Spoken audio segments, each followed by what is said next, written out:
तो ये पहला चैप्टर है व्यक्तियों के आने जाने और उनके कार्यों का निर्बंधन। सेक्शन 2 और 3 दो सेक्शन इससे रिलेवेंट हैं। सेक्शन 2 है और 3 है।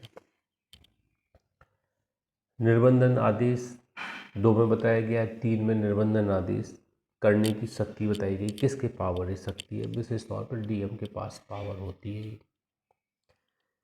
चैप्टर 3 है समाज विरोधी तत्वों और पूर्व में सिद्ध दोष ठहराए गए व्यक्तियों का तितर बितर किया जाना। अब देखिए, ये जो समाज में आतंक फैलाने वाले व्यक्ति होते हैं, जिन्हें समाज विरोधी तत्व हम लोग बोल देते हैं, ऐसे कोई सिद्ध दोष व्यक्ति हैं को तितर बितर किए जाने के संबंध में व्यवस्था है। 4 से लेके आपको यहाँ पर एक लंबा टॉपिक है, 19 तक ये चलेगी व्यवस्था।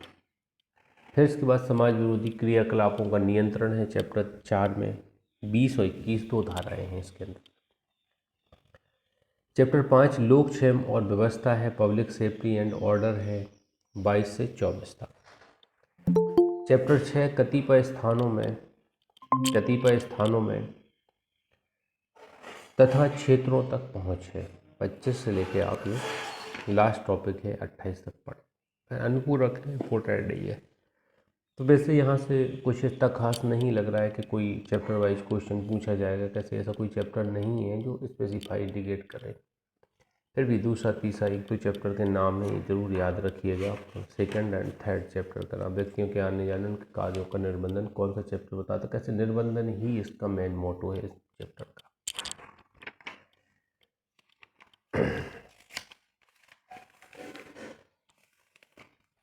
अनुच्छेद 22 रिलेवेंट है इससे। मध्य प्रदेश राष्ट्र सुरक्षा अधिनियम 1990 से एक रिलेवेंट आर्टिकल है 22।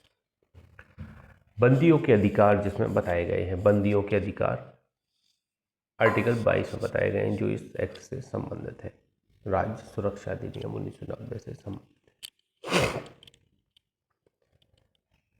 इस एक्ट का अधिनियमन 1991 में एक्ट नंबर 4 के तौर पर किया गया है। 90 का एक्ट है, लेकिन 91 में अधिनियमन किया गया।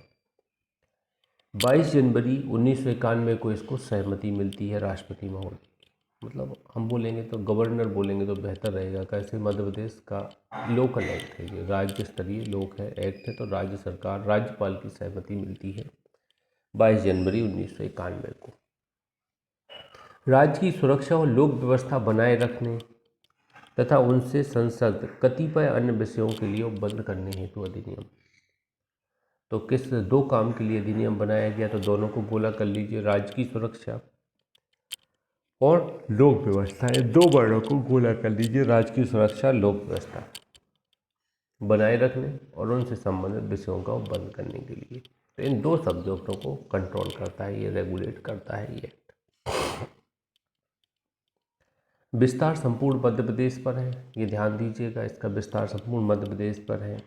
और 8 फरवरी 1991 को 8 फरवरी 1991 को ये क्या हुआ है, 8 फरवरी 1991 को लागू किया गया।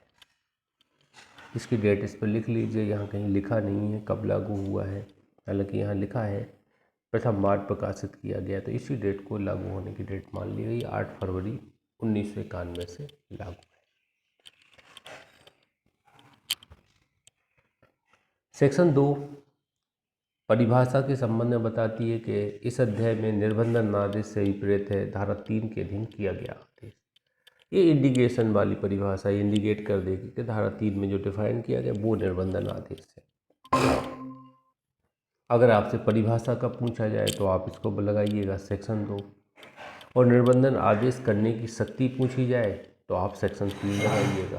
ध्यान दीजिएगा, बड़ा केयरफुली आंसर लगाइए। अगर आपसे एग्जाम में पूछा गया निर्बंधन आदेश की परिभाषा कौन सी धारा में दी गई, 2 में, 3 में, 4 में, 5 में, 3 नहीं लगाना है, गलत हो जाएगा, 2 लगाना है आपको। और निर्बंधन आदेश करने की शक्ति किस में दी गई है, तो आपको सेक्शन 3 लगाना है। इस तरह थोड़ा यहाँ पे केयरफुली तरीके से आप लोग पढ़िएगा, ये बहुत इंपॉर्टेंट है। ये 2 सेक्शन बहुत हैं। सेक्शन 2 पे तो IMP लिख ही लीजिए आप, बहुत इंपॉर्टेंट सेक्शन है। RO रिस्ट्रिक्शन ऑर्डर बोला जाता है इसको, रिस्ट्रिक्शन ऑर्डर। निर्बंधन आदेश करने की शक्ति सेक्शन 3 बताती है। यदि किसी जिला मजिस्ट्रेट, गोला कीजिए जिला मजिस्ट्रेट, डीएम की बात हो रही है, डीएम साहब का किसी व्यक्ति के संबंध में यह समाधान हो जाता है कि वह किसी नंबर 1 वह किसी ऐसी रीति में कार्य कर रहा है, या नंबर 2 उसके किसी ऐसी रीति में कार्य करने की संभावना है, उसके किसी ऐसी रीति में कार्य करने की संभावना है जिससे राष्ट्र सुरक्षा या लोक व्यवस्था बनाए रखने पर प्रतिकूल प्रभाव पड़ता है।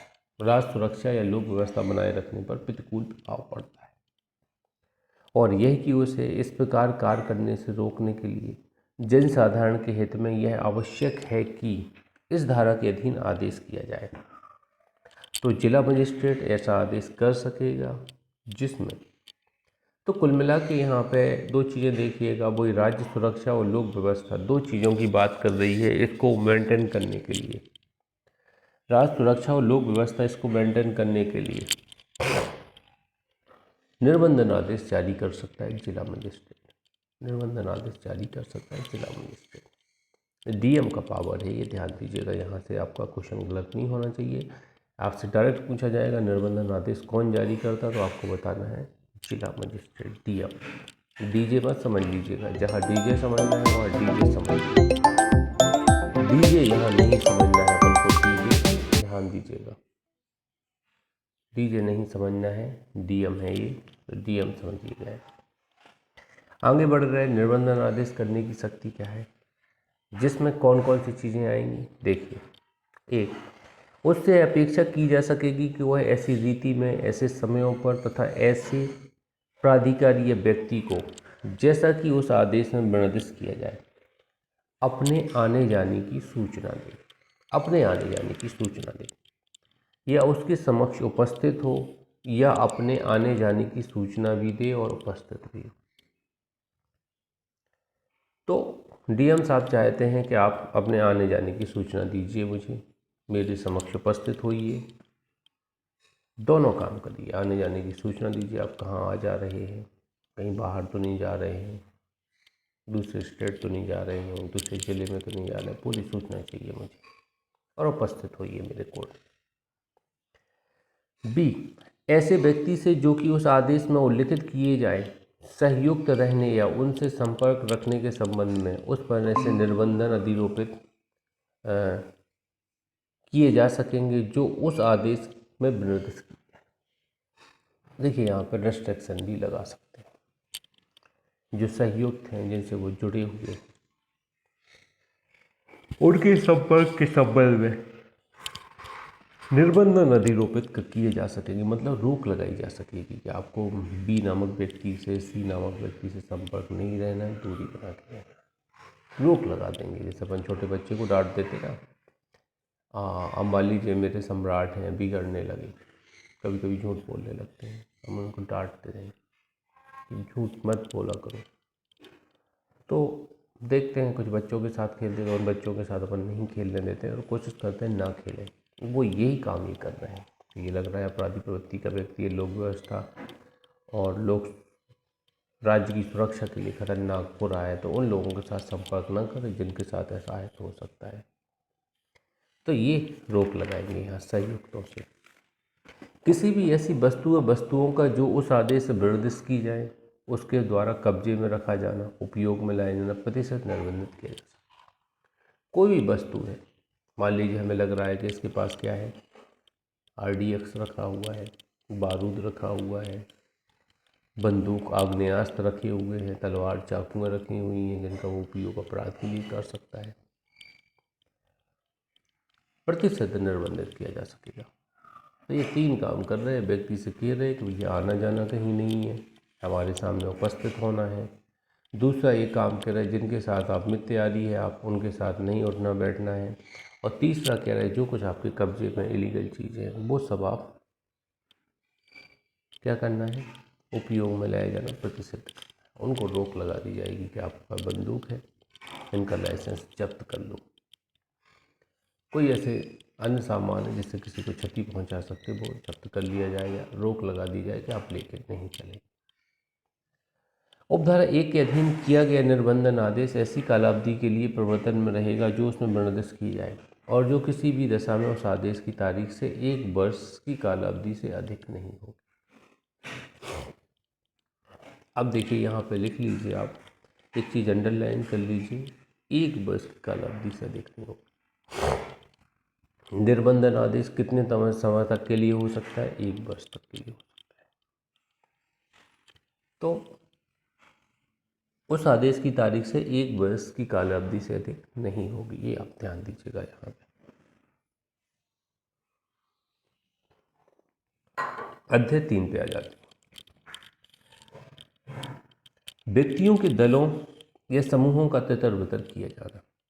सेक्शन 129 CRPC हम लोग पढ़े हैं, लगभग वैसी धारा है, तितर बितर किए जाने की बात वहाँ करती है।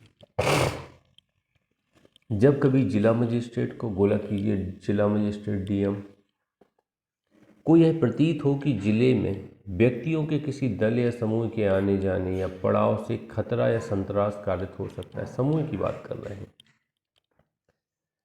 जैसे किसी विशेष संगठन का नाम नहीं लेंगे हम, जैसे अपन मान लेते हैं कि कोई संगठन है, युवा संगठन है, उनके आने जाने से प्रॉब्लम होती है,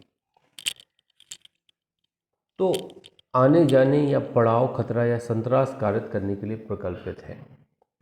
यह ऐसा युक्तियुक्त संदेह है कि ऐसे दल या समूह या उसके सदस्यों द्वारा विधि विरुद्ध परिकल्पना की जा रही है। विधि विरुद्ध परिकल्पना, कोई प्लानिंग कर रहे हैं अवैध कार्य करने का, परिकल्पना को छिपाए जाने की बात की गई ना, कौन सी धारा में की गई? वो वहाँ पढ़ते हैं हम लोग दुष्पीड़न में, लास्ट में 118, 119, 120 परिकल्पना के बारे में। तो जिला मजिस्ट्रेट ऐसे व्यक्तियों को जो ऐसे दल या समूह के नेता या मुखिया प्रतीत होते हैं, संबोधित किए गए या डोंडी पिटवाकर या अन्यथा जैसे कि जिला मजिस्ट्रेट उचित समझे प्रकाशित किए गए आदेश द्वारा ऐसे दल या समूह के सदस्यों को निर्देश दे सकेगा। अब ऐसे दल या समूह के सदस्यों को निर्देश दे सकेगा, क्या निर्देश दे सकेगा? वे ऐसी रीति में आचरण करें जो हिंसा तथा संतरास का निवारण करने के लिए आवश्यक हो। हिंसा या संतरास का निवारण करने के लिए आवश्यक हो, ठीक है। डोंडी पिटवाकर, समझ रहे हैं? देखो, डोंडी पिटवाकर या अन्यथा माइक द्वारा भी बुलवा सकते हैं। जैसा कि जिला मजिस्ट्रेट उचित समझे प्रकाशित किए गए आदेश द्वारा ऐसे दल या समूह के सदस्यों को निर्देश दे सकेगा कि वे ऐसी रीति में आचरण करें जो हिंसा या संतरास का निवारण करने के लिए आवश्यक हो। हिंसा या संतरास का निवारण करने के लिए आवश्यक हो, ऐसी रीति में आचरण करें। दूसरा, वे तितर बितर हो जाए, मतलब कुल मिला के आपको क्या करना है, ऐसे संगठनों से जुड़े हुए उन संगठनों में शामिल नहीं होना है, सदस्य बन के नहीं रहना है, अनलॉफुल असेंबली के सदस्य नहीं होना है आपको, और तितर बितर हो जाना है। वो वही पर्पज इनका है, हिंसा और संतरास नहीं कर पाएंगे, अलग हो जाएंगे तो। तथा उनमें से प्रत्येक सदस्य जिले या उसके किसी भाग या ऐसे क्षेत्र या उसके समीपस्थ किसी जिले या जिलों या उसके या उनके किसी भाग के बाहर ऐसे समय के भीतर चला जाए जो जिला मजिस्ट्रेट निर्दिष्ट करे, और यथास्थिति उक्त जिले या उसके भाग या ऐसे क्षेत्र या ऐसे समीपस्थ जिलों या उनके भाग में प्रवेश न करे या उस स्थान को न लौटे जहाँ से चले जाने के लिए उसमें प्रत्येक को निर्देश दिया गया है।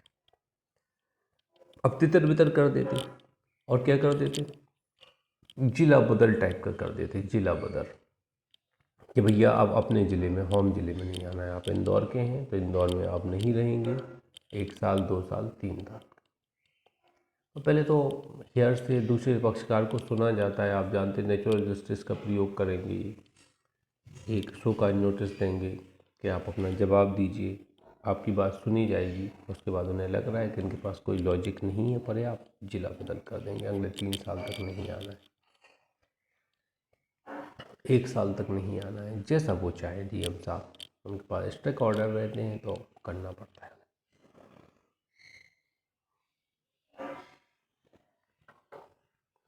अपराध करने के लिए आमादा व्यक्तियों का हटाया जाना। अब देखिए, व्यक्तियों को हटाए जाने की बात तितर बितर 4 में हो गया, हटाए जाने की बात यहाँ पर 5 में की। सब जगह DM 4 है, DM के पावर है पूरे, ध्यान दीजिएगा। जब कभी जिला मजिस्ट्रेट को प्रतीत हो कि जिला मजिस्ट्रेट को प्रतीत हो, गोला कीजिए जिला मजिस्ट्रेट। किसी व्यक्ति के आने जाने या कार्यों से मानव शरीर या संपत्ति को संत्रास, खतरा, अपहानि कारित हो रही है। कोई व्यक्ति आ जा रहा है तो किसी अन्य को खतरा पैदा हो रहा है। ऐसा आना जाना कार्य या ऐसा संत्रास, खतरा या अपहानि कारित करने के लिए प्रकल्पित है। ऐसी प्रकल्पना की जा सकती है कि ये पहले से कोई खतरा पैदा कर सकते हैं या हानि पहुंचा सकते हैं। यह विश्वास करने के लिए युक्तियुक्त कारण है कि ऐसा व्यक्ति किसी ऐसे अपराध में जिसमें बल या हिंसा अंतर्वलित है। क्या है? बल या हिंसा अंतर्वलित है।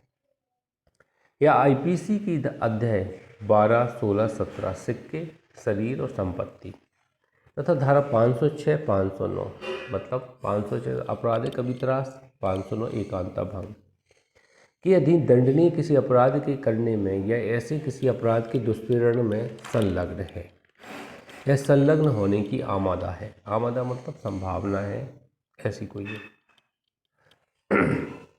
और जब जिला मजिस्ट्रेट की राय में ऐसे व्यक्ति के विरुद्ध साक्षीगण अपने शरीर या संपत्ति की सुरक्षा के बारे में उसकी ओर से आशंका होने के कारण खुलेआम साक्ष्य देने हेतु आगे आने के लिए रजामंद नहीं।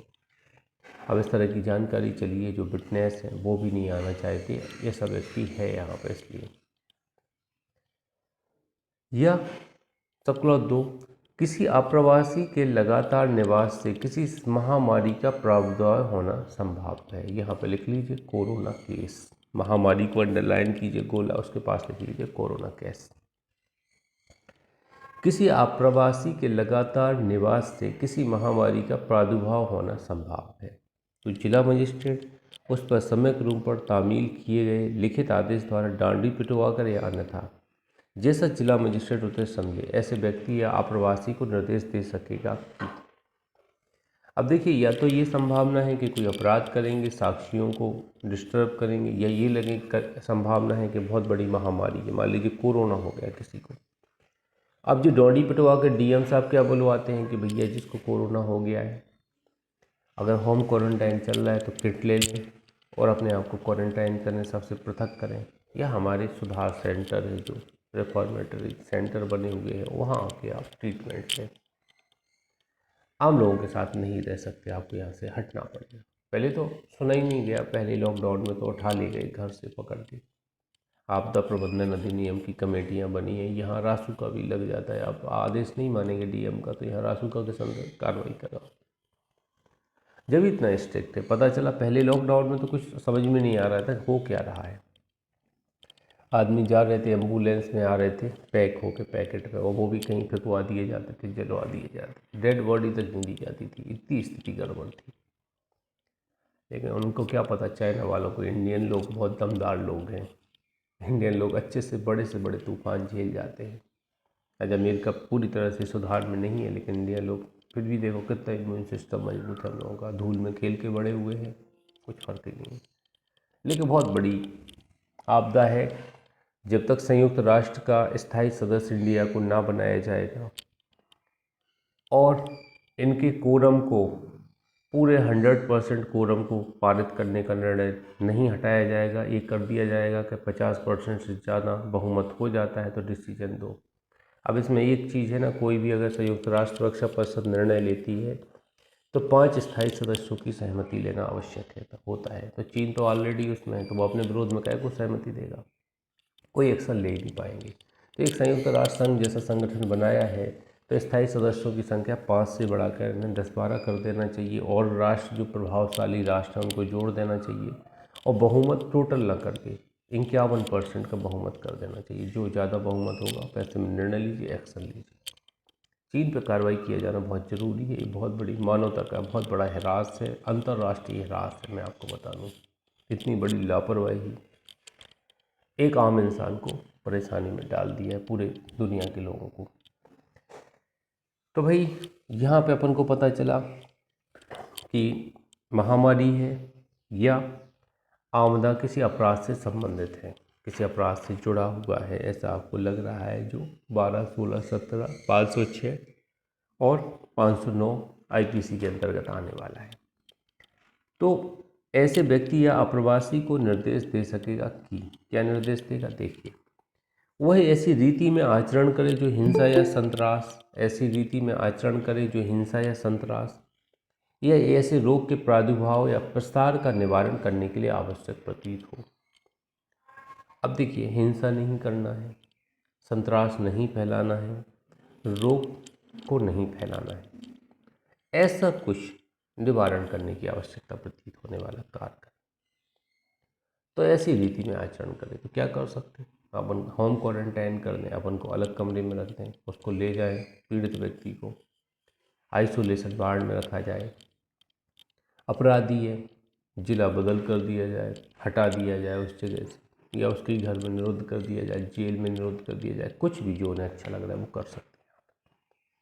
वह जिले या उसके किसी भाग या ऐसे क्षेत्र या उसके समीपस्थ किसी जिले या जिलों या उसके या उनके किसी भाग के बाहर ऐसे मार्ग से अथवा ऐसे समय के भीतर जैसा कि जिला मजिस्ट्रेट निर्दिष्ट करे चला जाए और यथास्थिति उक्त जिले या उसके भाग या ऐसे क्षेत्र या ऐसे समीपस्थ जिलों या उसके भाग में जहाँ से कि हट जाने का उसे निर्देश दिया गया था प्रवेश न करे या न। तो ये भी आप थोड़ा ध्यान दीजिएगा। अब जिला बदल किया गया है तो आपको प्रवेश नहीं करना है, ना ही लौटना है अपने होम जिले में, या निवारण किया जाए, आचरण नहीं करना है। दो चीज़ों पर रोक यहाँ पे देखने को मिल रही है। सेक्शन 6, कतिपय अपराधों के लिए दोष सिद्ध ठहराए गए व्यक्तियों का हटाया जाना। कतिपय अपराधों के लिए दोष सिद्ध ठहराए गए व्यक्तियों का हटाया जाना। यदि कोई व्यक्ति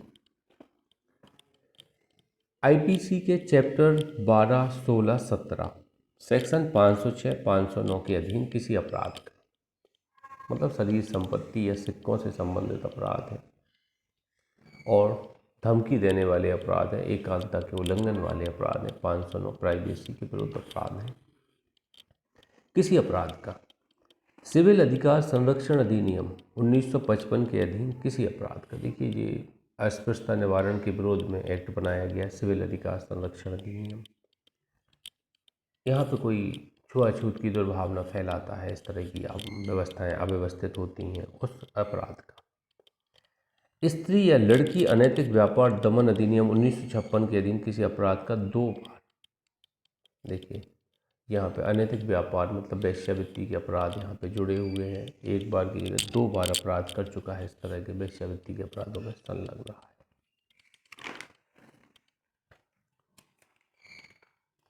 मध्य प्रदेश राज्य में लागू हुए रूप में सार्वजनिक धूत अधिनियम 1867 की धारा 3, 4, 4, 1 के अधीन किसी अपराध का 3 वर्ष की कालावधि के भीतर 3 बार।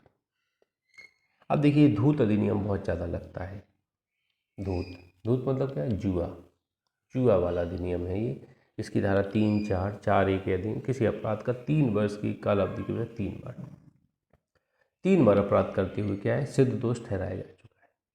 वेश्यावृत्ति के संबंध में अपराध है, या तो वो वेश्या के तौर पे, या फिर वो क्या एक वर्ड यूज किया था ना अपने दलाल के लिए, कौन से, कुटना वर्ड ध्यान दीजिएगा, कुटना के तौर पे जीवन निर्वाह कर रहा है, इस तरह के कोई अपराध वहाँ पे बनते हैं अनैतिक व्यापार में। जुआ खेलते हुए 3 बार दोष सिद्ध किया गया है। जिला मजिस्ट्रेट यदि उसके पास यह विश्वास करने का कारण है कि ऐसे व्यक्ति के संबंध में संभाव्य है कि वह उस अपराध जिसके संबंध में वह सिद्ध दोष ठहराया गया था समरूप कोई अपराध करने में स्वयं को पुनः संलग्न करेगा, ऐसे व्यक्ति को यह निर्देश दे सकेगा कि वह जिले या उसके भाग या ऐसे क्षेत्र या उसके समीपस्थ किसी जिले या जिलों या उसके भाग के बाहर ऐसे मार्ग से या ऐसे समय के भीतर जैसा कि जिला मजिस्ट्रेट आदेश दे। तो ये निर्देश देने का पावर है यहाँ डीएम साहब को कि वो क्या करें, जिले से या उसके भाग के बाहर ऐसे मार्ग से समय के भीतर चला जाए, उस जिले से चला जाए, मतलब जिला बदल करना है कुल मिला के। यथास्थिति उस जिले या उसके भाग के ऐसे क्षेत्र, उस जिले या ऐसे भाग के ऐसे क्षेत्र या ऐसे समीपस्थ जिलों या उसके भाग में जहाँ से हट जाने का उसे निर्देश दिया है प्रवेश न करे, न लौटे। तो ये ध्यान दीजिएगा, ये 3 प्रकार के अपराध आपको ध्यान देना है, इस पर ओटी बनेगा, आपको गलत नहीं होना चाहिए। आईपीसी के अंतर्गत कौन कौन चैप्टर आ रहा है? 12, 16, 17 506, 509 2 धाराएँ। इमोरल ट्रैफिक एक्ट में 2 बार दोष सिद्ध, जुआ अधिनियम में 3 बार दोष सिद्ध, सेक्शन 3, 4, 4A के अंतर्गत। जिला बदल कर देगा यहाँ पे डीएम उसको, ऐसे अपराध अगर वो कर चुका है तो जिला बदल कर देगा डीएम के आप इस जिले में नहीं आएंगे जिसमें आप निवास कर रहे हैं। स्पष्टीकरण दिया गया है इस धारा के प्रयोजन के लिए अभिव्यक्ति उस अपराध के जिसके लिए कि वह सिद्ध दोष ठहराया गया है समरूप अपराध से अभिप्रेत है, उसके समान अपराध से क्या अभिप्रेत है। तो कुछ यहाँ पर कुछ खास नहीं है, इसको अपन छोड़ देते हैं, स्पष्टीकरण नहीं पढ़ना है अपन को। आगे बढ़ते हैं, सेक्शन 7 पे आ जाते हैं। धारा 4, 5, 6A के अधीन आदेशों के प्रवर्तन की कालावधि। अब देखिए धारा 4 में तितर बितर का आदेश दिया गया डीएम साहब ने। सेक्शन 5 में रिमूवल हटाए जाने का आदेश दिया गया, रिमूवल हटाए जाने का आदेश दिया गया। सेक्शन 6 में भी रिमूवल या जिला बदल का आदेश दिया गया। यहाँ पे हम लोग मध्य प्रदेश राज्य सुरक्षा अधिनियम पढ़ रहे हैं हारून भाई, मध्य प्रदेश रासुका जिसको बोला जाता है रासुका, उसको पढ़ रहे हैं तो थोड़ा ध्यान दीजिएगा। 4, 5 या 6 के अधीन आदेशों के प्रवर्तन की कालावधि। अब जो आदेश दिए गए हैं कि भैया आपको क्या करना है, तितर बितर हो जाना है, हट जाना है वहाँ से, बीमारी से कुछ है, आप अपराधी प्रवृत्ति के हट जाना है उस जगह से, रिमूवल या जिला बदल हो जाना है, आपको इस जिले में नहीं आना है, ये आदेश यहाँ पे है 6 में। यथास्थिति किसी जिले या उसके भाग या ऐसे क्षेत्र या उसके समीपस्थ किसी जिले या जिलों या उसके या उनके किसी भाग में प्रवेश न करने के संबंध में, मतलब आपको यहाँ से हटाया गया, वहाँ आपको नहीं जाना है। कुल मिला के मैंने कहा आपको मेरे दरवाजे के बाहर नहीं दिखाई देना चाहिए, ठीक है, आपको यहाँ नहीं दिखाई देना है। बस मैंने आपको कहा कि आपको इंदौर ज़िले में नहीं रहना है तो इंदौर ज़िले में नहीं पाए जाएंगे आप, और कहीं रहिए, आप देवास में रहिए, उज्जैन में रहिए, आगर मालवा में रहिए या फिर लखनऊ रहिए, कोई दिक्कत नहीं है, यहाँ नहीं रहना है। प्रवेश न करने के संबंध में धारा 4, 5, 6 के अधीन दिया गया निर्देश ऐसी कालावधि के लिए होगा कि उसमें निर्देश की जाए और किसी भी दशा में उस तारीख से जिसको कि वह किया गया था 1 वर्ष की कालावधि के लिए नहीं होगा। तो ऐसा आदेश व्यक्ति कितने समय के लिए कर सकते हैं, तो 1 वर्ष से अधिक की कालावधि के लिए नहीं होगा, मतलब मैक्सिमम 1 वर्ष तक, 1 वर्ष से अनधिक तक ये ऐसा आदेश किया जा सकता है। आप जिला बदल हो जाइए, इस एरिया में दिखाई नहीं दीजिए, यहाँ से तितर बितर हो जाइए, तो एक हिसाब से कुल मिला के जिला बदल की ही कार्रवाई है सब जगह कि आपको इस एरिया में, या ये बता सकते हैं कि इंदौर शहर है तो इंदौर शहर की विजयनगर एरिया में आपको नहीं दिखाई देना चाहिए, आप रहो वहाँ पर, कहीं भी रहो, आप राजेंद्र नगर रहो चलेगा, राजबाड़ा रहो चलेगा, लेकिन आपको विजयनगर स्क्वायर में नहीं दिखाई देना चाहिए, मंगल सिटी में। इस एरिया में पाए जाएंगे अरेस्ट कर लिए जाएंगे। तो ये स्पेसिफाई नहीं है, सेक्शन 3, 4, 5 और 6 में जिला बदल है, ये आपको जानना है। 1 वर्ष तक के लिए व्यवस्था की गई है जिससे वो अपराधी प्रवृत्ति के लोग फिर से ना आ पाए और फिर से अपराध ना कर पाए। कैसे हम पहले ही प्रिवेंट कर देंगे उन्हें, पहले ही रोक लगा देंगे अपराध होने के पहले, तो क्या होगा। कुल मिला के जो आर्टिकल 22 का जो खंड 3 से 7 तक का खंड दिया गया है निवारक विधि, तो निवारक विधि के अंतर्गत आने वाला ही कानून है रासुका। जैसे राज्य सुरक्षा, राष्ट्र सुरक्षा कानून होता है रासुका, NSA बोला जाता है, उसी तरह का जो स्टेट है। जैसे आर्टिकल 22 क्या है, समवर्ती सूची के अंतर्गत आने वाला है। निवारक कानून क्या है, समवर्ती सूची का विषय, सेंट्रल का विषय नहीं है, राज्य सरकार इसमें कानून बनाती है। जैसे महाराष्ट्र ने बनाया था, मकोका बनाया था महाराष्ट्र ने, महाराष्ट्र का कानून है मकोका, आतंकवादी कंट्रोल नियम था, कुछ ऐसा बनाया था। ऐसे ये MP का है रासुका।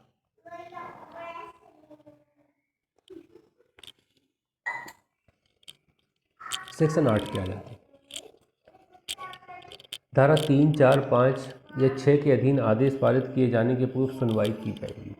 अब देखो ये सुने जाने का, मैंने कहा ना दूसरे पक्ष को सुनो, एक तरफा डिसीजन नहीं दे पाएंगे आप, DM साहब हैं, सामने वाले को सुनेंगे। हो सकता किसी दूसरे ने आपको भर दिया हो सकता वो व्यक्ति वैसा हो ही नहीं, तो आप कैसे एक तरफा किसी ने आवेदन किया कि सारी अपराध फैला रहे हैं, इस तरह के अपराध बार बार कर रहे हैं, तो आप कैसे डिसाइड कर पाएंगे। जब सामने वाले को सुनेंगे, वो स्पष्टीकरण देगा कि आपके ऊपर ये आरोप लगाए गए हैं कि आप ये सही है, सही है तो प्रमाण दीजिए, नहीं दे पाएंगे प्रमाण तो बदल कर देंगे जिला बदल। तो धारा 3, 4, 5, 6 के अधीन पारित आदेश किए जाने के पूर्व सुनवाई की जाएगी।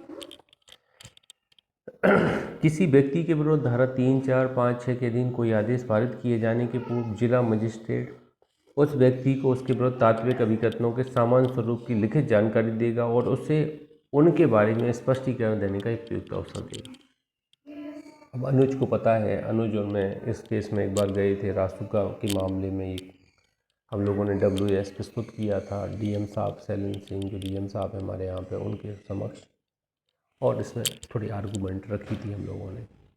लेकिन जनरली ऐसे में क्या शासन का स्टेट गवर्नर जो मंत्रालय है, मंत्रालय के आदेश होते हैं कि इन लोगों को जिला बदल करना ही है। ज़्यादातर उस समय जब चुनाव मनाव आ जाते हैं तब इन लोगों को हटा दिया जाता है, अपराधी प्रवृत्ति के लोगों को, कि ये भड़का देंगे, अपराध कोई मुद्दा कर देंगे तो इन्हें पहले ही हटा देगा, बंदूकें जमा करवा ली जाती, उस समय ही लगा दिया जाता है आपको बता दो। तो जिला मजिस्ट्रेट उस व्यक्ति को उसके विरुद्ध तात्विक अभिकथनों के सामान्य स्वरूप की लिखित जानकारी देगा और उसे उसके बारे में स्पष्टीकरण देने का उपयुक्त अवसर देगा कि आप स्पष्टीकरण दीजिए। एक हिसाब से सो काज नोटिस हो जाएगा कि आप बताइए क्यों ना आपको जिला बदल कर दिया, इस तरह की कार्रवाई हो जाएगी। यदि ऐसा व्यक्ति उसके द्वारा पेश किए गए किसी साक्षी की परीक्षा के लिए आवेदन करे तो जिला मजिस्ट्रेट जब तक कि अभिलिखित किए जाने वाले कारणों से उसकी यह राय न हो कि ऐसा आवेदन तंग करने या विलंब करने के प्रयोजन से किया गया है, ऐसे आवेदन को मंजूर करेगा, ऐसे साक्ष्यों की परीक्षा करेगा। तो ये आप थोड़ा यहाँ पर ध्यान दीजिएगा कि अगर वो किसी साक्षी को प्रस्तुत करना चाहते हैं अपनी कार्रवाई के दौरान तो मजिस्ट्रेट अगर वो उचित समझ रहा है तो ही देगा, वरना ये नहीं देगा। अनावश्यक उसको लग रहा है तो प्रस्तुत नहीं करने देगा, उससे कहेगा आप अपना कथन रखिए बस। ऐसे व्यक्ति द्वारा प्रस्तुत किया गया कोई भी लिखित कथन मामले के अभिलेख के साथ फाइल किया जाएगा। अब देखिए WS हमने प्रस्तुत किया था, उस समय हम लोगों ने WS ने बताया था कि 3-4 केस चल रहे थे उसके ऊपर, जिसमें 2 में बरी हो चुका था, 1 चल रहा था, उसको रासुका से ना जिला बदल किया जाए इसके ऊपर था। तो ये WS लिखित कथन अंडरलाइन की लीजिए। ऐसे व्यक्ति द्वारा प्रस्तुत किया गया कोई लिखित कथन मामले के अभिलेख के साथ फाइल किया जाएगा और ऐसा व्यक्ति अपना स्पष्टीकरण देने तथा अपने द्वारा पेश किए गए साक्ष्यों की परीक्षा के प्रयोजन से किसी विधि व्यवसायी द्वारा जिला मजिस्ट्रेट से उपसंजात होने का, जो अपन लोगों की रोजी रोटी निकल पड़ी यहाँ पे। विधि व्यवसायी द्वारा, किसी विधि व्यवसायी द्वारा क्या करेगा, उपसंजात होने का हकदार होगा। तो एक वकील लगा लेंगे अपन कि साहब यार नोटिस आ गया, साहब वकालत कर दीजिए, बचा लीजिए इसमें, तो वो WS लगा देगा, वकील बहस कर देगा आपकी। तो ये यहाँ पे होगा। उपधारा 1 के अधीन कार्रवाई करने वाला जिला मजिस्ट्रेट किसी ऐसे व्यक्ति की जिसके विरुद्ध धारा 3, 4, 5 तथा 6 के अधीन किसी आदेश का किया जाना प्रस्तावित है, हाजिरी सुनिश्चित करने के प्रयोजन से, यहाँ देखिएगा हाजिरी सुनिश्चित करने के प्रयोजन से अंडरलाइन कर लीजिए, ऐसे व्यक्ति से अपेक्षा कर सकेगा क्या अपेक्षा कर सकेगा कि वह उसके समक्ष उपसंजात हो और जहाँ जांच के दौरान ऐसी हाजिरी के लिए प्रतिभूत सहायता या प्रतिभूत रहित बंद पत्र निष्पादित करे। तो अपेक्षा कर सकेगा कि उसके समक्ष हाजिर उपसंजात हो और जांच के दौरान क्या करे, हाजिरी के लिए प्रतिभूत सहायता रहित बंद पत्र निष्पादित करे। तो यहाँ बॉन्ड भी भरवा सकते हैं आप, प्रतिभूत सहायता 1-2 सिक्योरिटी ले आइए, बॉन्ड भरा दीजिए, कुछ कागज मागज लगते हैं, कुछ ऋण पुस्तिका वगैरह जो भी है, तो वो लगा के आप यहाँ पे क्या कर सकते हैं, एक हिसाब से जमानत ले सकते हैं। प्रतिभूत सहायता रहित बंद पत्र का क्यों लेना है बताओ, ये तो इसीलिए लेना है कि 71 जैसे हम लोग पढ़ते हैं कि भैया प्रतिभूत सहायता रहित बंद पत्र ले लेंगे तो क्या होगा, फिर आपको आने की जरूरत नहीं है, वकील साहब ही आपका मामला निपटाएंगे। कैसे, अरेस्ट तो किया नहीं गया है आपको। इसके बाद इस आदेश के बाद निर्बंधन आदेश जो आपको दिया गया है, इसके जवाब में अगर आप सही जवाब नहीं दे पाते तो आपको जब वो कर लिया जाएगा, पुलिस द्वारा अरेस्ट करवा के अन्य जगह भिजवा दिया जाएगा या कस्टडी में रखा जाएगा फिर आपको। तो प्रतिभूत सहायता रहित बंद पत्र निष्पादित करें, जहाँ पे वकील के द्वारा उपस्थित होना है तो फिर बंद पत्र देने पड़ेंगे कि आप उपसंजात होने की जरूरत नहीं है, आइदर वकील ही उपसंजात हो, मैंडेटरी है तो आपको खुद आना पड़ेगा। यदि वह व्यक्ति अपेक्षित किए गए अनुसार प्रतिभूति बंधपत्र निष्पादित न करे। देखिए, यदि वह व्यक्ति प्रतिभूति बंधपत्र निष्पादित न करे या जांच के दौरान जिला मजिस्ट्रेट के समक्ष उपसंजात न हो, तो जिला मजिस्ट्रेट के लिए विधिपूर्ण होगा कि जांच में एक पक्षीय कार्रवाई करे। तो देखिए, यहाँ पे जांच में एक पक्षीय कार्रवाई करे, एक्स पार्टी प्रोसीडिंग करेगा। और तदुपरि ऐसा आदेश जो उस व्यक्ति के विरुद्ध पारित किया जाना प्रस्तावित किया गया था, पारित किया जा सकेगा। तो यहाँ पे कोई अन्य आदेश पारित किया जा सके, कोई अन्य आदेश भी यहाँ पे पारित कर सकेगा। ये आप थोड़ा यहाँ पे ध्यान दीजिएगा। एक्स पार्टी तो उसकी कुछ नहीं पड़ी है, सीधा बोलेगा इसको अरेस्ट करो, जेल में डालो अंदर, कुछ समय जेल रखा जाएगा, तो वहाँ से आपको प्रतिस्थापित कर दिया जाएगा अन्य जिलों में कि आप यहाँ नहीं दिखाई देंगे, फिर अरेस्ट कर लिया जाएगा या जेल में भी रख सकते। तो ये तो आदेश से अधिकारियों को पावर है। सेक्शन 9 अपील। अब section 3, section 3, section 4, section 5, section 6 के अधीन जिला मजिस्ट्रेट द्वारा सेक्शन 3, 4, 5, 6 के अधीन जिला मजिस्ट्रेट द्वारा यह धारा 13 के अधीन विशेष रूप से सशक्त किए गए किसी अन्य अधिकारी द्वारा किए गए किसी आदेश से विथित कोई व्यक्ति, अब सेक्शन 13 अपन आगे पढ़ेंगे क्या है, ऐसे आदेश की तारीख से 30 दिन के भीतर, गोला कीजिए 30 दिन के भीतर राज्य सरकार को, गोला कीजिए राज्य सरकार को अपील कर सकेगा। जो 5, 6, 3, 4, 5, 6 हैं आदेश दिए गए हैं, यह धारा 13 के अधीन विशेष अधिकारी द्वारा आदेश दिया गया है, उनसे कोई व्यक्ति दुखी है कि वो ऐसा नहीं है, फिर भी उसे जबरन जिला बदल किया जा रहा है, 30 दिन के भीतर राज्य सरकार को अपील कर सकेगा। सेक्शन 9 के अंतर्गत ऐसी अपील का विनिश्चय यथासंभव अपील फाइल किए जाने की तारीख से 4 मास की अवधि के भीतर किया जाएगा। तो हेल्ड कब किया जाएगा ये निर्णय? 4 माह के भीतर किया जाएगा। जैसे अपील आपने प्रस्तुत कर दिया आदेश के विरुद्ध, तो अगले 4 माह के भीतर इसका क्या कर दिया जाएगा? निस्तारण कर दिया जाएगा। 4 माह की काल अवधि के भीतर क्या किया जाएगा? डिस्पोजल किया जाएगा मामले को, अपील को। इस धारा के अधीन अपील उस आदेश के जिसके विरुद्ध अपील की गई है संबंध में आपत्ति के आधार पर संक्षिप्त में देते हुए ज्ञापन के रूप में की जाएगी और उसके साथ उसकी प्रमाणित प्रतिलिपि संलग्न की जाएगी। तो मेमोरेंडम आपको लगाना पड़ेगा। अपील मेमोरेंडम होता है, तो वो तरीका तो देखिए मेमो के आधार पर ही होता है, और प्रमाणित प्रतिलिपि संलग्न करनी पड़ेगी। जो आदेश किया गया है उसकी सर्टिफाइड कॉपी निकलवानी पड़ेगी, वो आपको लगानी पड़ेगी। ऐसी अपील के प्राप्त होने पर राज्य सरकार अपीलार्थी को या तो व्यक्तिशः या किसी विधि व्यवसायी द्वारा सुने जाने का युक्त अवसर देने और ऐसी और जांच यदि कोई हो जैसी कि वह आवश्यक समझे करने के पश्चात उस आदेश का जिसके विरुद्ध अपील की गई है पुष्टि कर सकेगी, फेरफार विखंडित कर सकेगी। तो राज्य सरकार देखिए अपील राजा होता है तो कुछ भी कर सकता है, यथावत मान ले, थोड़ा बहुत एल्टर कर दे या पूरी तरह से चेंज कर दे, बेइज्जत बाइज्जत बरी कर दे। परंतु वह आदेश जिसके विरुद्ध अपील की गई है जब तक कि राज्य सरकार अन्यथा निर्देश न दे अपील का निपटारा होने तक प्रवर्तन में रहेगा। आदेश प्रवर्तन में रहेगा जब तक अपील का निपटारा नहीं हो जाता, जब तक प्रवर्तन में रहेगा। तो ये भी आपको ध्यान देना है कि अपील का निपटारा नहीं हो जाता जब तक आपको आदेश की बातें माननी पड़ेंगी। बोला जाए उस जगह नहीं जाना तो नहीं जाना है। अपील में आप बाइज्जत बरी हो जाते हैं, उसके विरोध में निर्णय दे दिया जाता है, तो आप फिर कहीं भी घूमिए फिरिए, कोई दिक्कत नहीं। चौथा, इस धारा के अधीन अपील के लिए उपबंधित 30 दिन की अवधि की संगणना करने में उस आदेश की जिसके विरुद्ध अपील की गई प्रमाणित प्रति दिए जाने के लिए लिया गया छोड़ दिया जाएगा।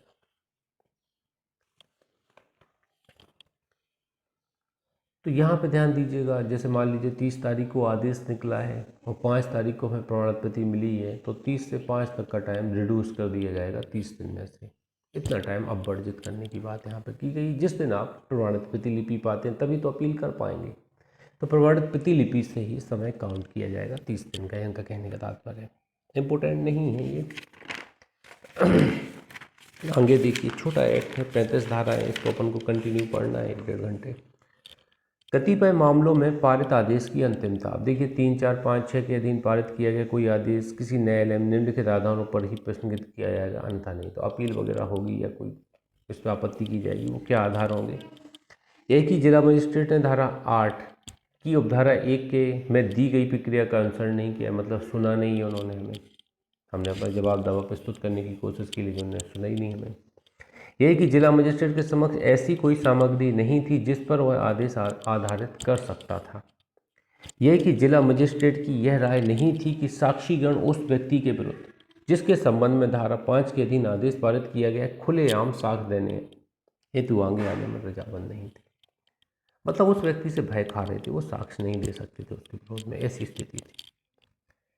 सेक्शन 11, व्यक्ति द्वारा जिला आदि न छोड़ने पर या हटाए जाने के पश्चात उसके द्वारा उस पर प्रवेश करने पर प्रक्रिया। अब भैया आपको हटा दिया है हमने इंदौर से, आप देवास जाके रहने लगे, आप पुनः प्रवेश कर रहे हैं भैया उस जगह पे, तो आपके ऊपर थोड़ा रिस्ट्रिक्शन लगाना चाहिए। देखो आप क्या क्या कर सकते हैं डीएम साहब। यदि कोई व्यक्ति जिसे किसी जिले या उसके भाग या ऐसे क्षेत्र या उसके समीपस्थ किसी जिले या जिलों या उसके किसी भाग से हट जाने का निर्देश धारा 4, 5, 6 के अधीन जारी किया जा चुका है। 4, 5, 6 के अधीन जारी किया गया है हट जाने का निर्देश।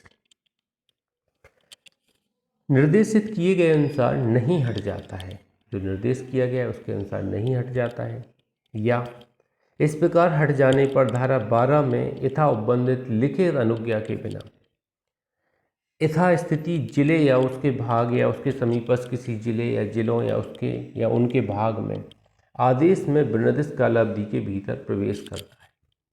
निर्धारित अवधि के भीतर फिर से प्रवेश करता है कि 1 वर्ष नहीं आना है आपको इंदौर में, तो 1 वर्ष के अंदर आप फिर आ जाते हैं। तो जिला मजिस्ट्रेट उसे क्या करवा सकेगा।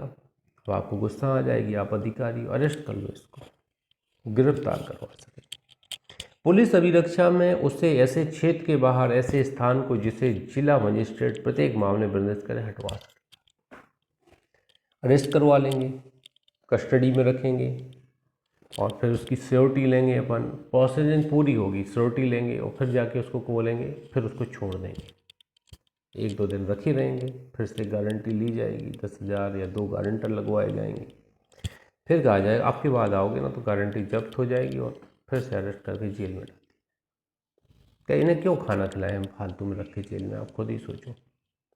इन्हें तो बाहर रखना है, ये अपराध ना करें, ऐसे लोग अपराधी थोड़ी हैं, संभावित अपराधी हैं ये लोग। सेक्शन 12, उस जिले आदि में जिससे हट जाने के लिए किसी व्यक्ति को निर्देश दिया गया था प्रवेश करने और लौटने की अनुज्ञा। अब अनुज्ञा कब देंगे, तो आप हम लोग अपना कॉमन सेंस लगाते हैं, कब अनुज्ञा मिल सकती है। मान लीजिए एक्स नामक मेरा दोस्त है, इंदौर में रहता है, कहाँ रहता है, सन सिटी, वो सिलिकॉन सिटी में रहता है। अब उसको ज़िला बदल कर दिया है, अब उसके घर पे उसकी बहन की शादी है, तो यहाँ अनुमति मांग सकते हैं आप, अनुमति से आ सकते हैं। कोई विशेष रीजन है, कोई गमी हो जाए तो आ सकते हैं, इस तरह की कोई कंडीशन बनती होगी, यही तो रीजन बनती। देखिए क्या लिखा है इसमें, राज्य सरकार या जिला मजिस्ट्रेट किसी व्यक्ति को, अंडरलाइन कीजिए, राज्य सरकार गोला कर लीजिए और जिला मजिस्ट्रेट गोला कर लीजिए, दोनों को पावर है।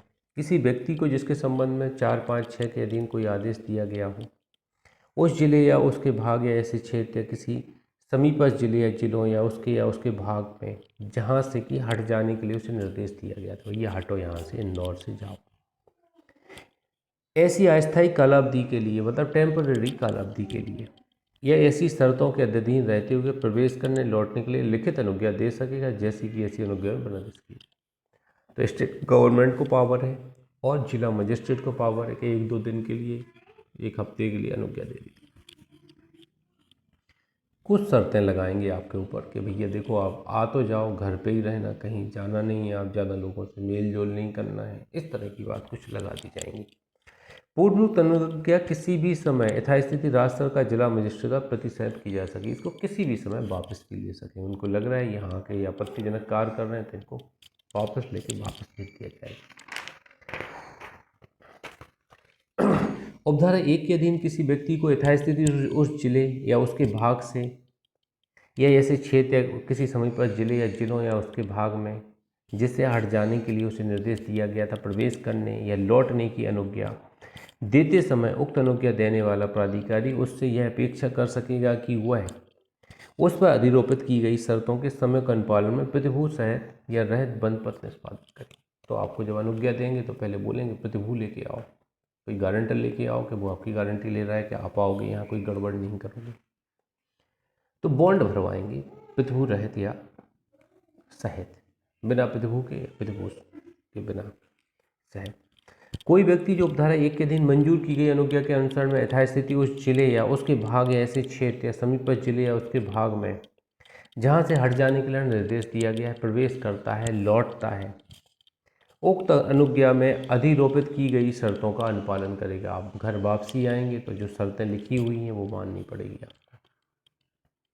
सार्वजनिक समारोह में नहीं जाएंगे, आप किसी से मिलने नहीं जाएंगे, वो घर पर रहेंगे, कुछ ऐसी शर्तें कुछ लिखी होंगी उसमें। आप देखते ना जब तो जमानत दे दी जाती किसी को, अब जैसे मैंने एक देखा SC/ST कोर्ट में जमानत देखा, कंडीशनल जमानत दी गई थी उनको, तो वहाँ लिखा था कि आपको जब कोर्ट में बुलाया जाए तो आना पड़ेगा। 4 शर्तें लिखी थी। तो मेरे सर बोले कि इसको आप नोट कर लीजिए, तो मैंने उसको उन्हीं की उसी फाइल पे नोट कर लिया था लास्ट वाले पेज पे कि ये बता दूंगा मैं उनको कि ये आपको पालन करना है। जैसे बाद में वो करने लगते ना क्लाइंट के, साहब अब तो जमानत मिल गई, हमें आने की ज़रूरत नहीं, वकील साहब सब देख लेंगे। तो प्रवेश करता लौटता है, उस अनुज्ञा में अधिकृत शर्तों का अनुपालन करेगा और उस अस्थायी कालावधि की जिसके लिए कि प्रवेश करने या लौटने की अनुज्ञा उसे दी गई थी समाप्ति पर या ऐसी अनुज्ञा का पूर्वतर प्रतिसरण हो जाने पर यथास्थिति ऐसे जिले या उसके भाग, ऐसे क्षेत्र या किसी समीपस्थ जिले या जिलों उनके भाग के बाहर चला जाएगा। जैसे ही टाइम पीरियड ख़त्म हो गया, 2 दिन के लिए आपको अनुमति दी, 2 दिन जैसे ही ख़त्म होगा, तीसरे दिन आपको चला जाना है।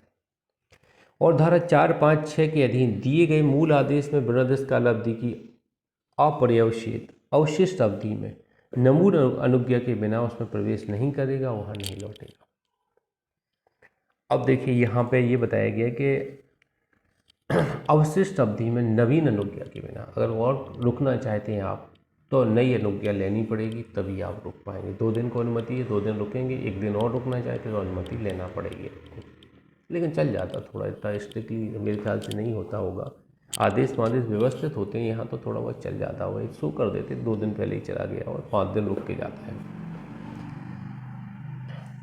5वां, यदि ऐसा व्यक्ति अधिरोपित की गई शर्तों में से किसी शर्त का अनुपालन नहीं करता है, तदनुसार हटता नहीं है या इस प्रकार हट जाने के पश्चात उस जिले या उसके किसी भाग या क्षेत्र में या समीपस्थ जिले के भाग में नवीन अनुज्ञा के बिना प्रवेश करता लौटता है, टाइम पीरियड ख़त्म हो गया, आप नहीं गए, फिर से लौट आए या फिर से लौट आए जाके, तो किसी अन्य कार्रवाई पर जो कि अधिनियम के अधीन उसके विरुद्ध की जा सकेगी प्रतिकूल प्रभाव डाले बिना जिला मजिस्ट्रेट उसे गिरफ्तार कर सकेगा और पुलिस अभिरक्षा में उसे ऐसे क्षेत्र के बाहर ऐसे स्थान को जिसे कि जिला मजिस्ट्रेट प्रत्येक मामले में निर्दिष्ट करे हटवा सकेगा। तो अरेस्ट करके हटवाने का पावर यहाँ DM साहब को दिया गया है, वो आपको अरेस्ट करवा देंगे, उस व्यक्ति को हटवा देंगे अन्य स्थान के लिए। तो ये इनका पावर, पकड़वा के अपन बाहर फेंकवा दो, सीधी बात है। यहाँ नहीं आएंगे तो पकड़वा के बाहर करवा दो, ऐसी व्यवस्था ये कर सकते हो। सेक्शन 13, निर्वासन एक्सटॉर्नमेंट की राज्य सरकार की शक्ति। अब देखिए निर्वासन की शक्ति यहाँ राज्य सरकार को दी गई है। राज्य सरकार या राज्य सरकार द्वारा इस संबंध में विशेष रूप से सशक्त किया गया कोई अधिकारी, सेक्शन 13 में सशक्त किया जाता है। इसी धारा में अधिकारी की बात हो रही है। धारा 3, 4, 5, 6 के अधीन जिला मजिस्ट्रेट द्वारा जिले में प्रयोगतव्य शक्तियों का प्रयोग वैसी ही परिस्थितियों में तथा वैसी ही रीति में इस उपांतरण के साथ कर सकेगा। देखिए राज्य सरकार करेगी और विशेष अधिकारी शक्तियों का प्रयोग करेगा, कुछ शर्तों के अधीन करेगा, कुछ परिवर्तन के साथ करेगा उपांतरण। कि राज्य सरकार या विशेष रूप से सशक्त किए गए अधिकारी के लिए विधिपूर्ण होगा कि वह यथास्थिति ऐसे दल या समूह के सदस्यों या व्यक्तियों या प्रवासी या सिद्ध दोष ठहराए गए व्यक्तियों को किसी जिले या जिलों या उसके भाग से, चाहे वे उसके समीपस्थ हों या ना हो, हट जाने के लिए, और किसी जिले या जिलों या उसके भाग से, चाहे वे उसके समीपस्थ हों या ना हो, प्रवेश न करने या न लौटने के लिए निर्देश दें। तो इनको ये पावर है कि हट जाने का निर्देश दें और प्रवेश न करने का निर्देश दें कि आप हट चुके हैं, दोबारा यहाँ ना आए। धारा 7, 8, 9, 10, 11 और 12 के उपबंध और धारा 9 के उपबंध उस दशा में जबकि आदेश राज्य सरकार द्वारा विशेष रूप से सशक्त किए गए अधिकारी द्वारा उपधारा 1 के अधीन पारित किया गया हो। इस धारा के अधीन किन्हीं शक्तियों का प्रयोग को यथावश्यक परिवर्तन सहित इस प्रकार लागू होंगे कि धारा 3, 4, 5, 6 के अधीन किन्हीं शक्तियों के प्रयोग को लागू होते हैं। तो यहाँ पर ध्यान दीजिएगा 3, 4, 6 के समान ही जो पावर दिए गए अधिकारियों को वही पावर इन धाराओं में 7, 8, 9, 10, 11, 12 के आदेश में भी वो पावर यूज करेंगे। सब क्लॉज 3, जहाँ आदेश राज्य सरकार द्वारा उपधारा 1 के अधीन पारित किया गया हो वहाँ राज्य सरकार या तो स्वप्रेरणा से या विथित व्यक्ति के आवेदन पर स्वयं के द्वारा पारित किए गए किसी आदेश का पुनर्वलोकन कर सकेगा। देखो रिव्यू का पावर है स्टेट गवर्नमेंट का ये, और उसके संबंध में ऐसा आदेश पारित कर सकेगी जैसा वह उचित समझे। तो अपने ही आदेश के संबंध में रिव्यू कर सकता है और कोई अन्य आदेश प्रस्तुत कर सकता है स्टेट गवर्नमेंट। परंतु किसी भी आदेश में तब तक फेरफार नहीं किया जाएगा या उसे तब तक उल्टा नहीं जाएगा जब तक कि संबंधित व्यक्ति को आदेश के समर्थन में उपसंजात होने तथा सुने जाने के लिए सूचना न दे दी गई हो। ये भी आप थोड़ा ध्यान दीजिएगा। सेक्शन 14, 3, 4, 5, 6, 13 के अधीन निर्देशों के उल्लंघन के लिए शास्ति। अब देखो पेनल्टी क्या लगाई जाएगी। इन 4-5 धाराओं का उल्लंघन करेगा, 3, 4, 5, 6 और 13 धारा। विरोध करेगा कोई, इनके निर्देशों का विरोध करेगा, इनके अंतर्गत अवज्ञा करेगा, अनुवर्तन नहीं करेगा, पालन नहीं करेगा, दुष्पीड़न करेगा, विरोध या उसकी अवज्ञा का दुष्पीड़न करेगा, तो कारावास से 3 वर्ष से तक, जो 4 महीने से कम नहीं होगा 3 वर्ष तक हो सकेगा और जुर्माने से दंडित होगा। तो यहाँ उल्टा लिखा है 3 वर्ष तक की हो सकेगी कारावास की अवधि, जो 4 महीने से कम नहीं होगा और जुर्माने से दंडित होगा। 3 वर्ष मिनिमम 4 महीने, 4 महीने से 3 वर्ष तक हो सकेगा और जुर्माने से दंडित किया जाएगा। सेक्शन 15, जिस क्षेत्र के हट जाने के लिए किसी व्यक्ति को निर्देश दिया गया हो उस क्षेत्र में अनुज्ञा के बिना प्रवेश करने के लिए या जब अस्थायी रूप से लौटने के लिए अनुज्ञा दी गई हो तो अधिक ठहरने के लिए शास्ति। बिना अनुमति के आना नहीं है, आप आ गए हैं, कम अनुमति दी गई 1 दिन की, आप 2, 4, 5 दिन से डेला डाले हुए हैं, तो यहाँ पर दंड दिया जाएगा। धारा 11 में उपबंधित की गई परिस्थितियों तथा रीति में किसी व्यक्ति को गिरफ्तार करने और हटाने की शक्ति पर प्रतिकूल प्रभाव डाले बिना कोई व्यक्ति जो धारा 4, 5, 6, 13 के अधीन उसको जारी किए गए निर्देश के उल्लंघन में उस जिले या उसके भाग या ऐसे क्षेत्र या किसी अन्य क्षेत्र या जिलों या उसके या उनके भाग में जिससे हट जाने के लिए उसे निर्देश दिया गया है अनुज्ञा के बिना प्रवेश करेगा, लौटेगा।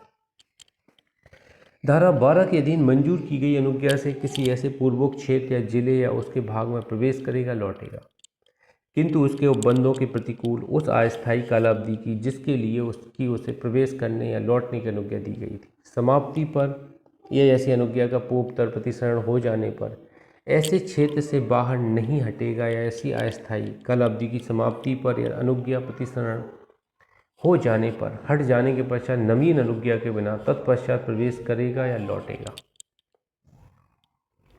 कारावास से 3 वर्ष तक, किंतु लेखबद्ध किए जाने वाले कारणों के सिवाय 6 मास से कम नहीं होगा और जुर्माने से दंडित होगा। मतलब 6 माह से 3 वर्ष तक का कारावास है यहाँ पे और जुर्माने से दंडित होगा। 2 माह इजाफा है कारावास में, ये थोड़ा गंभीर माना गया है अपराध।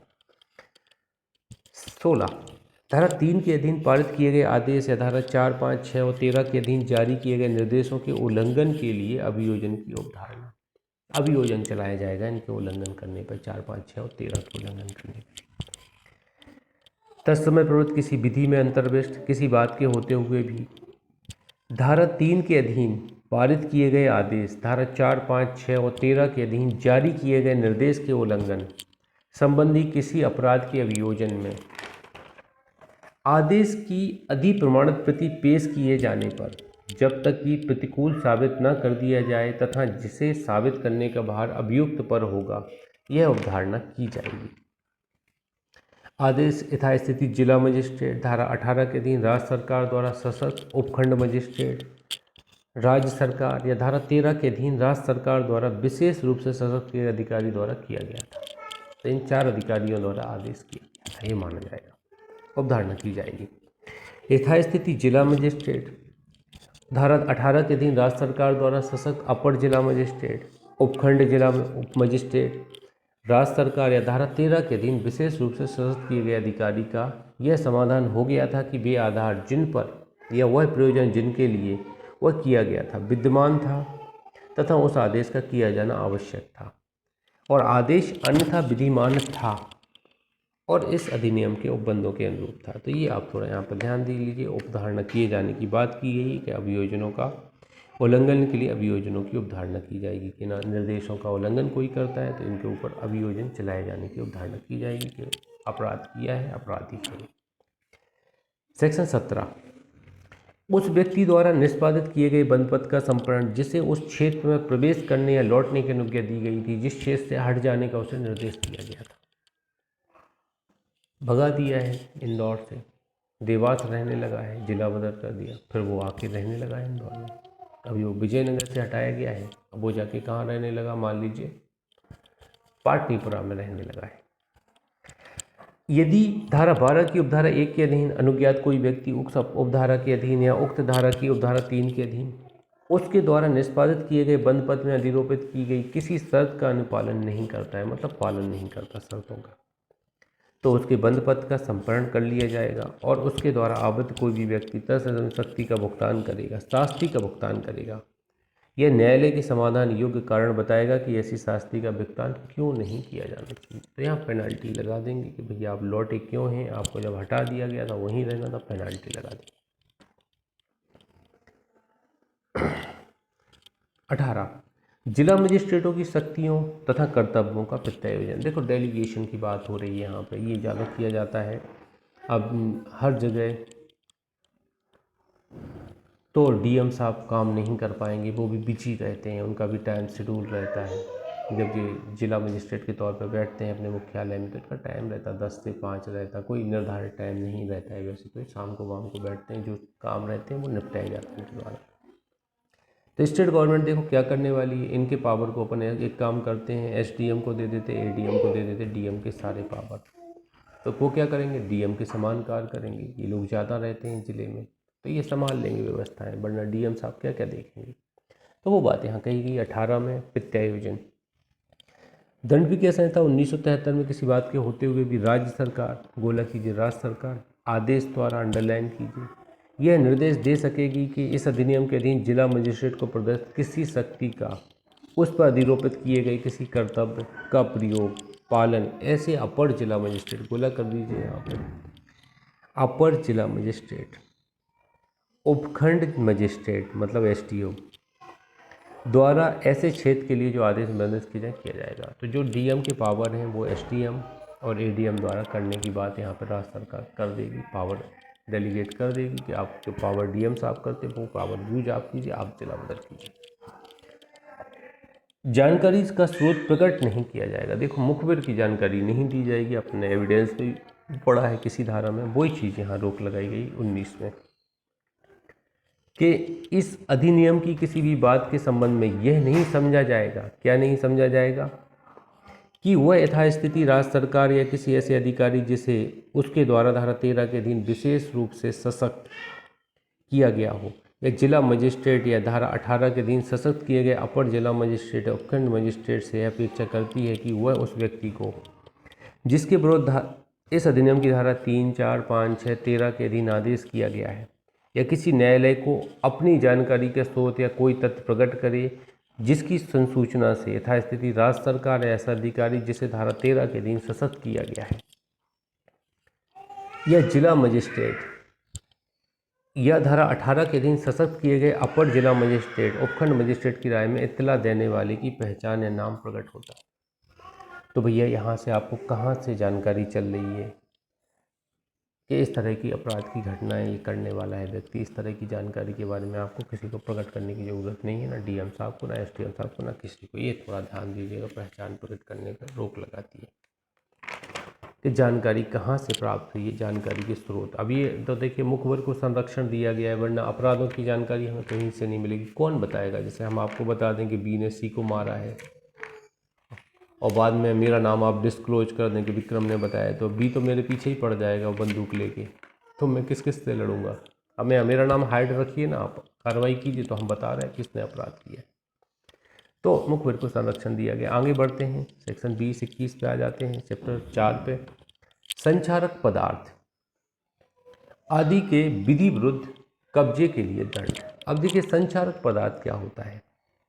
अब कोई कॉरोसिव पदार्थ होता है, संचारक पदार्थ होता है जो हानिकारक होता है। आपको मैं बता दूं, एक मिनट।